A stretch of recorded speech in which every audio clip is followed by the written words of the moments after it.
The holographic arena materialized around Captain Maya Rodriguez as she stepped onto the crystalline platform. 300 meters above the surface of Kepler 442b, the Galactic Combat Assessment Chamber buzzed with alien spectators from across 17 different species. Their chittering, growling, and harmonic tones created a cacophony that would have overwhelmed most humans, but Maya had spent the last 5 years in deep space diplomatic missions. She filtered out the noise with practiced ease. "The human specimen requests unarmed combat," announced the Vorthack mediator, its 6 arms gesturing dramatically. The translation matrix in Maya's temporal lobe converted the creature's bioluminescent communication into comprehensible speech. "This is unprecedented. Humans are known only for their projectile weapons and explosive devices." A ripple of what Maya interpreted as laughter passed through the assembled crowd. The Hegemony Council had been debating humanity's admission to the Galactic Defense Corps for 3 standard years. Every species was required to demonstrate combat proficiency without technological augmentation, a tradition dating back to the ancient progenitor wars when AI systems had turned against their creators. Maya's opponents materialized across the arena. The first was a Krillian warrior, its chitinous exoskeleton gleaming like polished obsidian. 8 feet tall with razor-sharp mandibles, it had already torn through 2 other species representatives earlier that cycle. The second was a thermal, a being of living plasma contained within a magnetic field generator implanted in its core. The third opponent made Maya's breath catch, a Nexari shadow dancer, whose species could phase partially out of normal spacetime. Combat parameters: no weapons, no technological enhancement, no lethal force, the mediator continued. Victory achieved through incapacitation or submission. Begin when the resonance field activates. Maya closed her eyes and centered herself. The gravity here was 1.2 times Earth normal, the atmospheric pressure slightly higher than home, with a nitrogen-oxygen mix that burned her lungs if she breathed too deeply.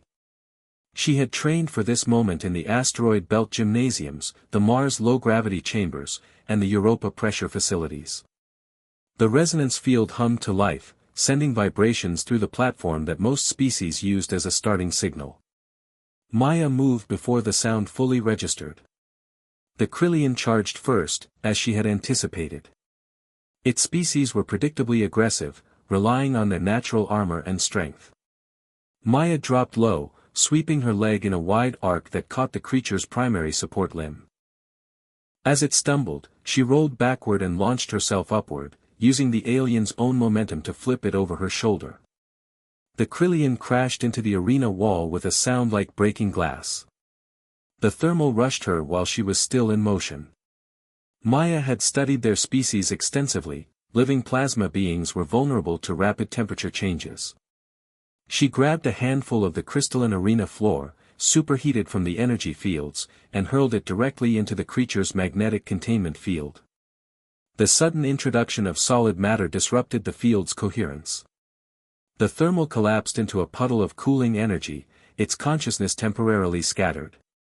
The shadow dancer proved more challenging. It phased in and out of visibility, striking from impossible angles. Maya felt claws rake across her back, drawing blood through her combat suit. But she had faced similar opponents in the Titan War games. Instead of trying to track the creature's movements, she listened to the arena itself. Each phase shift created microscopic gravitational distortions. Maya's enhanced proprioception, honed through years of zero-G combat training, detected the subtle changes in the local gravity field. When the Nexari materialized behind her for what should have been a killing blow, Maya was already moving. She spun and delivered a precise strike to the creature's phase shift node, a vulnerability known to only a few xenobiologists. The shadow dancer solidified completely and collapsed, temporarily unable to access its dimensional abilities. Total elapsed time, 4.7 seconds. The arena fell silent. Even the perpetually chattering Zephyrians had ceased their subsonic communication. Maya stood in the center of the platform, breathing heavily but victorious. The human, the Vorthack mediator said slowly, has demonstrated adequate combat capability. Maya smiled grimly. Adequate would have to do. Humanity had just earned its place among the stars.